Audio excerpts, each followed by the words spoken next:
이제는 이 책의 드디어 마지막 챕터입니다. 지금 잘 따라오셨는데, 이 8번째 장의 제목은 리더를 세움으로 그룹을 번식시키기라는 제목입니다. 사도행전 2장 46절 47절 말씀인데요, 제가 읽겠습니다. 날마다 마음을 같이하여 성전에 모이기를 힘쓰고 집에서 떡을 떼며 기쁨과 순전한 마음으로 음식을 먹고 하나님을 찬미하며 또 온 백성에게 칭송을 받으니 주께서 구원받는 사람을 날마다 더하게 하시니라. 아멘. 초대교회의 모습입니다. 함께 성전에 모이는 것들을 힘쓰고 집에서 떡을 떼는 것들, 저희가 참 예전에는 구역마다 집집마다 돌아가면서 이러한 모임들이 활성화됐죠. 그래서 함께 찬미하고 또 거기에서 끝내는 것이 아니고 예수 믿지 않는 사람들로 하여금 칭찬을 받게 됐다라는 거예요. 아, 저 교회 다니는 사람들은 뭔가 다르다. 그래서 사람들이 나도 교회를 다녀야 되겠다라는 마음들이 들게 됐다라는 것이죠. 이것은요, 굉장히 자연스러운 현상입니다. 왜냐하면 생명이 있기 때문입니다. 생명이 있기 때문에, 그래서 주께서 구원받는 사람을 날마다 더하게 하시니라. 이 번식은 굉장히 자연스러운 과정입니다. 저희가 이제 저번 주에 했던 이야기가 첫 번째 이 그룹이 처음에 만들어질 때 형성기라고 했습니다. 이 모임이 생길 때 모두도 다 기대감을 가지게 됩니다. 저희가 이제 3040 예배가 이번이 이제 두 번째 드렸어요. 두 번째 드렸는데, 이 모임에 이 모임에 처음 참석하시는 분이 세 커플이 왔습니다. 첫 번째는 작년에 새 가족인데 출산하고 이제 아이가 약간 커서 이제는 교회를 와도 되겠다라는 커플이 이 3040 예배에 나왔었고요. 한 커플은 3주 전에 등록했던 그 전도사님 아들, 그 가정이죠. 그 커플이 이 모임에 등록했고, 또 한 커플은 아직 교회는 등록하지 않았어요. 예배는 계속 참석하고 있는데 아직 결혼도 안 했어요. 그래서 청년부로 내려가시면 됩니다 그랬더니 자매가 저희 결혼할 커플인데 이 모임에 한번 참석해 보고 싶어요. 그래서 이 모임에 참석했대요. 나중에 저도 들은 얘기예요. 예배가 끝나고 저는 이제 오후 예배 설교니까 후다닥 내려왔고 소그룹 모임 하는데 아직 결혼도 안 한 이 커플들이 나눔하다가 막 펑펑 울었다라는 거예요. 그래서 이 모임이 은혜가 있었다. 형성기 때는 이런 은혜가 있습니다. 막 시작할 때는요. 그렇죠? 구역장님도 내가 처음 구역장 맡을 때는요, 열심을 다하고 기도하고 준비하니까 하나님께서 이런 은혜를 부어주십니다. 근데 반드시 갈등기가 있습니다. 어느 정도 나도 익숙해지고, 그리고 더 이상 이제 우리가 서로 다 잘한다고 할 때 그때 우리의 본 모습이 튀어나오잖아요. 처음부터 날카로운 사람은 없어요.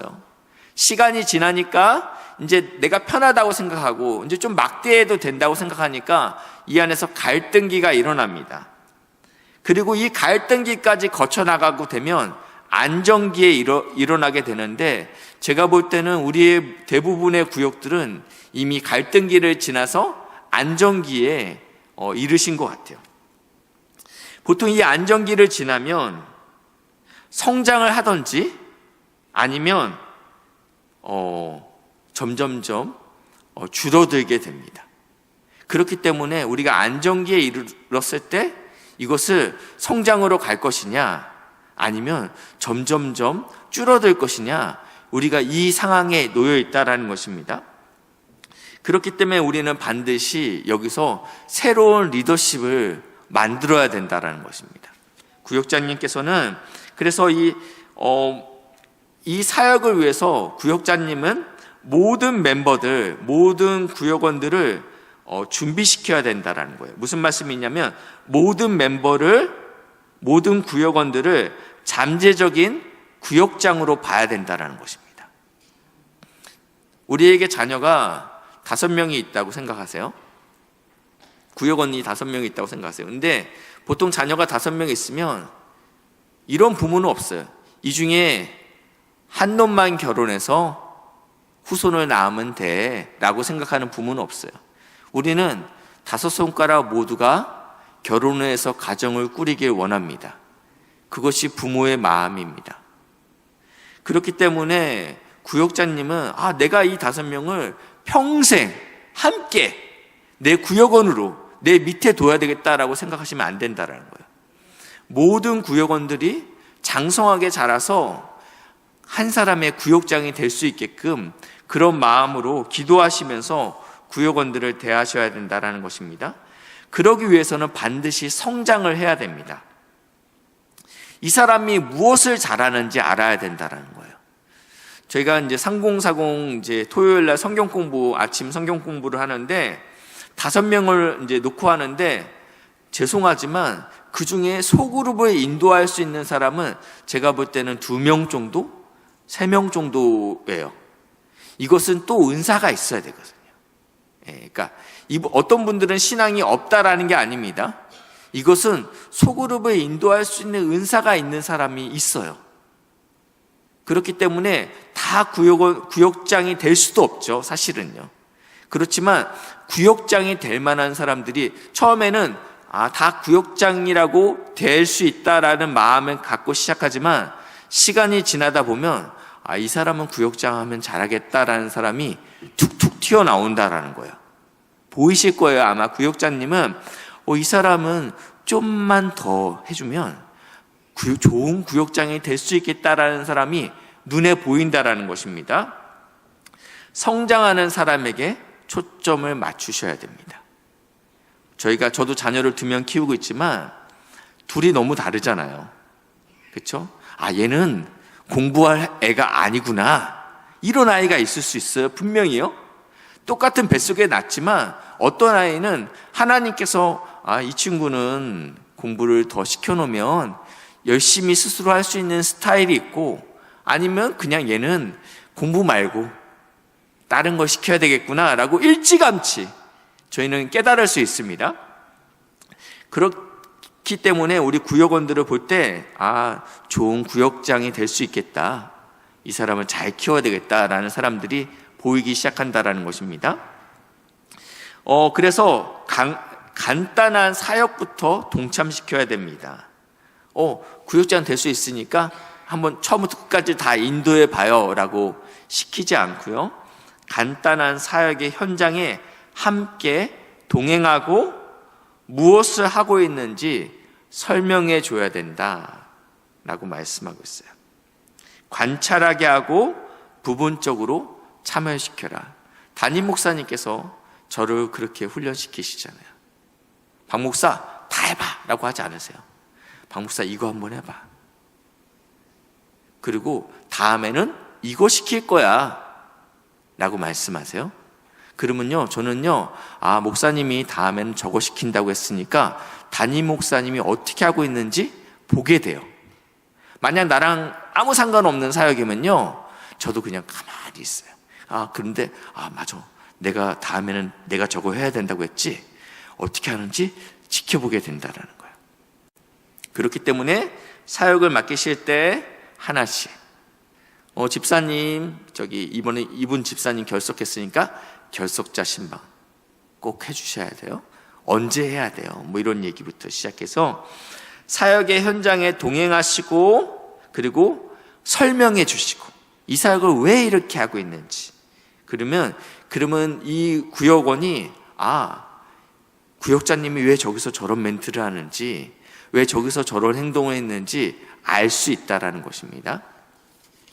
그리고 나서 또 하고 나면요, 격려해 주시고, 집사님 이런 거 너무 잘했어요. 집사님 이거는 좀 더 이렇게 잘했으면 좋겠어요.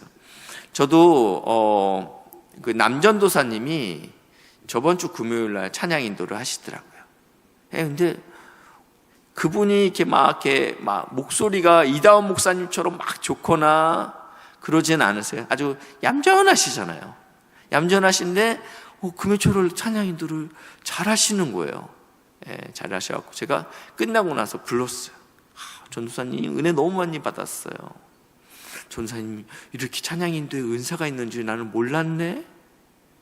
근데 전도사님 여기서 곡에서 끝날 때 이렇게 가면 어떨까? 나는 그렇게 하면 훨씬 더 잘할 것 같아요. 그래서 반드시 맡겼을 때는 무엇을 잘했고 어떤 부분을 하면 좀 더 잘하겠다라는 격려를 꼭 해주시면 더 잘할 수 있습니다. 꼭 평가를 해주시라는 것이죠. 저희가 위임할 수 있는 사역들이 있습니다. 첫 번째, 모였을 때 이제 뭐 간식을 준비한다든지요. 아니면 찬양 시간을 맡긴다든지. 저희가 찬송가 한 곡 부르잖아요. 어떤 노래를 불러야 될지 골라주세요. 저기 찬송가 넣는 거 있잖아요. 이게 저는 제일 힘들어요. 무슨 찬양을 넣어야 될지. 그게 제일 힘든데, 이것도 이렇게 넘기시면 또 잘하실 수 있습니다. 그리고 새로 방문한 사람에게 전화하기. 이 모임에 처음 참석했던 사람이 있으면 이 사람을 전화를 시켜보는 것도 맡길 수 있고요.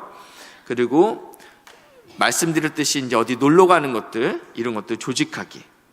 그리고 병원 신방했을 때 함께 동행하기. 구역장님만 가지 마시고, 이 사람이 다음 구역장이 될 것이다 라는 마음이 생겼으면요, 아마 병원 신방 갈 때 우리 한 전사님 또 담임 목사님 혹은 이제 담임 목사님 시간 하신 제가 가게 될 때 구역장님이 그 다음 리더십을 우리 같이 가자. 같이 가서 어떻게 하는지 계속 보여주시는 거예요. 그래서 병원 신방 함께 가기, 이런 것들을 같이 이렇게 위임하실 수 있습니다. 그리고 소그룹 번식을 위한 비전을 공유하셔야 됩니다. 아마 제가 여기서 자꾸 우리 공동체의 존재 목적은 영혼 구원입니다라는 이야기를 계속 할 겁니다. 이것은 무엇이냐면 제 비전을 공유하는 거예요. 사실은 제 비전이 아니고 예수님의 비전이죠. 예수님께서 교회를 만드셨을 때 이러한 비전을 갖고 계셨어요. 그렇기 때문에 저는 계속 이 모임 시간에, 이 구역장 권찰 모임 시간에 이 비전들을 계속 구역장님들한테 공유할 거예요. 그러면 구역장님들은 이 비전을 구역원들한테 공유하셔야 되는 거예요. 우리 구역의 존재 목적은 결국은 영혼 구원입니다. 이것이 교회의 미래와 그리고 건강을 위해서, 건강한 소그룹을 위해서 하나님께서 계획하신 부분입니다. 근데 이러시면 안 돼요. 우리 구역이 이미 5년이 됐어요. 그렇기 때문에 아직 구역장이 세워지지 않았어도 그냥 나눠버리면요, 어떤 문제가 생기냐면요, 아직 준비되지 않은 리더가 세워지게 되잖아요. 그러면 망하게 됩니다. 그렇죠? 아직 리더가 준비 안 됐어요. 근데 박 목사가 자꾸 구역이 나눠줘야 됩니다, 나눠줘야 된다고 해서 그냥 나눠버리면 망한다라는 것입니다. 그러니까 중요한 것은요, 준비된 리더가 있느냐가 제일 중요합니다. 리더가 준비되지 않았으면요, 구역을 나누는 것은요, 죽으라는 거예요. 그래서 이렇게 좀 나눌 때 약한 리더가 있고 잘하는 리더가 있어요. 반드시요. 그렇잖아요? 나 이쪽으로 가고 싶은 사람 마음은 다 똑같아요. 이쪽으로 가면 날 잘 챙겨줄 것 같고 나를 위해 기도해 줄 것 같은 구역장이 있는데 갑자기 어느 날 와서 구역을 나누래요. 근데 이쪽 구역장은 걱정이 되는 거예요. 안 가고 싶은데. 그래갖고 억지로 나눠놓으면 어떻게 되겠어요? 그러면 이쪽은 죽는 거죠. 그렇게 나누면 안 된다라는 거죠. 그러니까 먼저 나누는 게 먼저가 아니고 사람을 세우는 게 목적이라는 거예요. 그래서 굉장히 좋은 구역장에 세웠을 때 그때 자연스럽게 나누시면 된다라는 것입니다. 그렇기 때문에 예비 리더의 유용성과 준비성이 번식의 열쇠인 것을 인정하라. 계획 때문에 또는 소그룹이 빠르게 성장하고 있기 때문이라는 이유로 시간이 돼서, 아니면 우리 구역원이 너무 많아요, 그냥 이 이유 때문에 나누게 되면 반드시 문제가 생긴다. 그렇기 때문에 소그룹의 번식의 핵심은 사람이다. 사람이에요. 그러니까 중요한 사람이 세워야 돼요. 분리개척도 마찬가지죠. 예. 시간이 됐다고 해서, 연차가 됐다고 해서 보내면요, 분리개척이라고 해도 교회가 어려워지는 것들을 저는 너무 많이 봤어요. 그렇지 않아요? 왜냐하면 이거 생명체거든요. 그러니까 결국은요, 사람이에요. 이분이 어떤 사람이냐, 이분이 어떤 사람이냐. 마찬가지로 소그룹 구역장도 마찬가지라는 것입니다. 네, 사람이 굉장히 중요합니다. 그러니까 누가 잠재적인 리더가 될 것인지 파악하는 것은 구역장님에게 있어서는 굉장히 중요한 사역입니다. 굉장히 중요한 사역입니다. 그리고 이 사람들을 구역장으로 세우기 전에는 반드시 책임 있는 일을 맡겨봐야 됩니다. 맡겨봐야 됩니다. 그래서 저도 이렇게 청년부 예배 시간에 단기 선교 가서 그 3040 예배 때 어떠한 일을 딱히 누군가 맡았을 때 그 일을 잘하면요, 막 제 안에서 막 꿈이 생겨요. 아, 이분한테 이런 사역도 맡겨야 되겠다, 저런 사역도 맡겨야 되겠다. 근데 딱 맡겼는데 잘 못하면 그러면 못 맡기는 거예요. 왜냐하면 이게 영혼에 관련된 문제잖아요. 영혼에 관련된 문제이기 때문에. 그래서 이렇게 은사가 막 도드라지게 막 드러나는 사람들 보면, 그리고 책임감 있게 그걸 감당하는 사람들 보면요, 아, 이분한테 이 사역을 맡기면 더 잘하겠는데, 그런 생각이 든다라는 거죠. 그러니까 어떠한 일을, 큰 일을 맡기기 전에는 반드시 작은 일을 시켜보셔야 된다는 겁니다. 이걸 보면 그 사람이 그 다음 일도 할 수 있겠다라는 걸 알 수 있거든요. 그러니까 처음부터 당신이 구역장이 될 거기 때문에 한번 바로 시작하는 게 아니고 조그만 일 하나, 조그만 일 둘, 이런 식으로 맡겨보십시오. 그리고 이렇게 질문하시면 됩니다. 누가 충실한 사람인가? 여기서 말하는 것은요, 열정만 있는 사람은요, 위험합니다. 열정만 있는 사람은 위험해요. 두 번째, 은사만 있는 사람도 위험해요. 충실한 사람이 제일 중요합니다. 제가 말하는 건 성실한 사람. 시간이 되면 언제든지 그 시간에 와 있는 사람. 네. 목회자도 죄송합니다. 이렇게 교육자가 막 60명 있었잖아요. 근데요, 늘 지각하는 사람이 있어요. 근데 그 사람이 어떤 날 사모가 아파서 늦게 나오면요, 사람들은 어떻게 생각하는 줄 알아요? 쟤 또 늦네. 사모가 아픈 거는 기억 못해요. 근데 죄송합니다, 늘 지각 안 하는 사람이 있어요. 그런 사람이 한 번 지각하죠? 그러면 어떻게 생각해요? 무슨 일 있나? 이건 다른 문제예요. 다른 문제예요. 그러니까 충실한 사람을 세워야 돼요. 예, 충실한 사람. 그러니까 늘 그 자리에 있는 그 사람이 최고입니다. 최고입니다. 당신과 교회의 비전을 이해하는 사람인가가 중요합니다. 그러니까 자기 비전에 충만한 구역장님은 안 됩니다.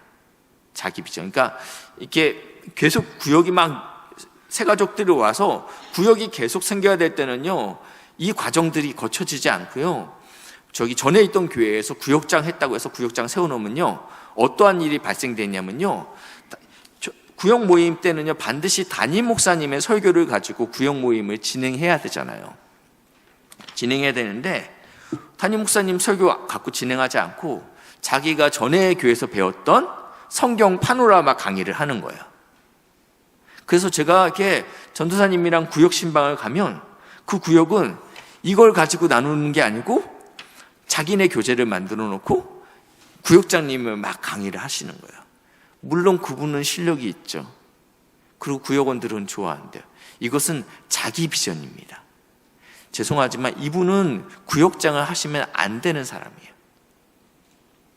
그렇기 때문에 우리는 교회의 비전과 교회의 비전을 충분히 동의하는 사람이 구역장을 해야 된다는 거예요.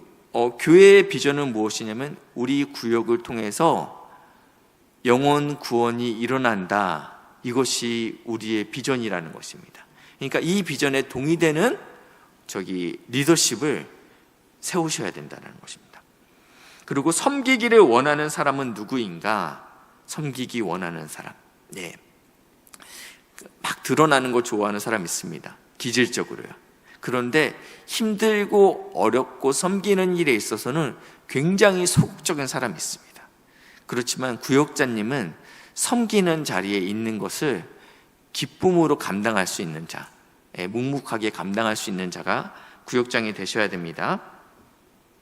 그러면서 이렇게 이러한 질문을 통해서 누가 또 다른 구역장이 될 수 있는가를 질문하시면 좋겠습니다. 이제 반복되는 내용이라서 계속 이렇게 있고요. 네. 다 했던 내용이네요. 이제 구역이 나눌 수 있는 방법은 총 4가지가 있습니다. 첫 번째는요, 우리가 10명이 있습니다. 그리고 이제 새로운 구역장이 나오면 여기에 이제 함께 동역할 수 있는 이 구역원들 중에서 한 2명에서 3명 정도를 띄워주는, 이게 이제 분립교회랑 거의 비슷한 거죠. 그렇죠?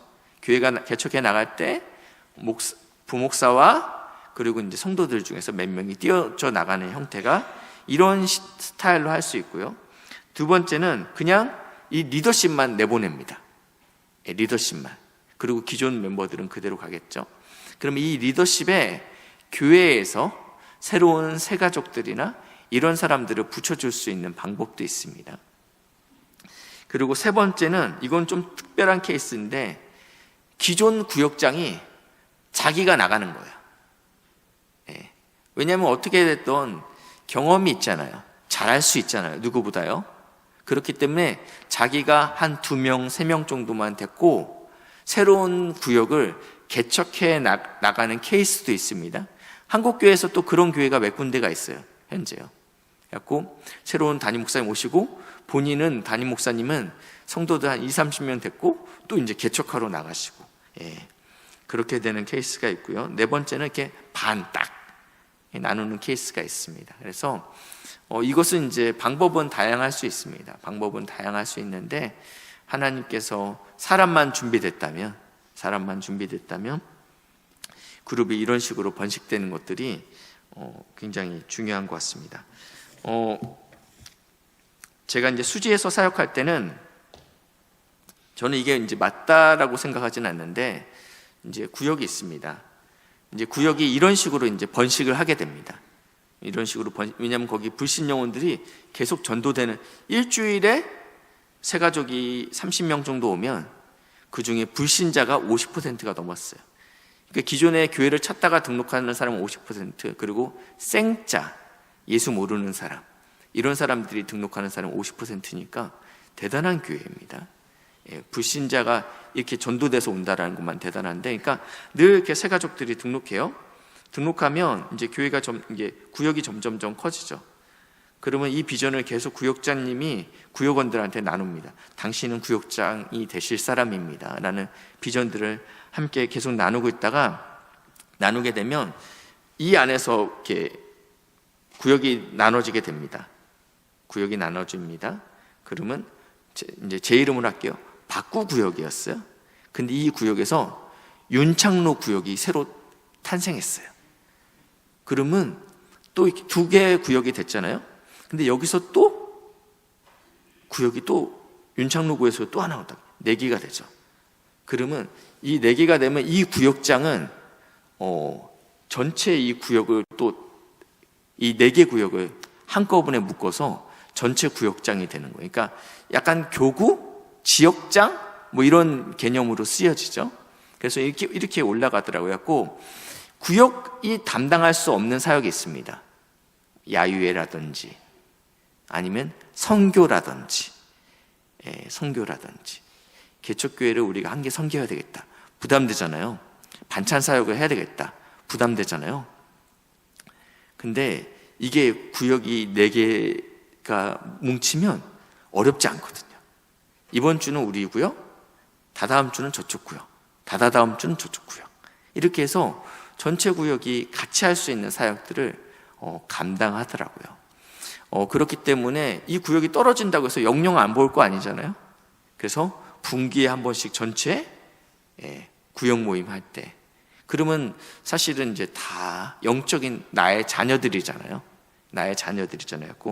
이런 비전들을 나의 아들, 나의 손자들이 계속적으로 내 구역 안에서 태어나는 그런 놀라운 은혜의 경험들을 하시는 복된 구역이 되시길 주님의 이름으로 축복합니다.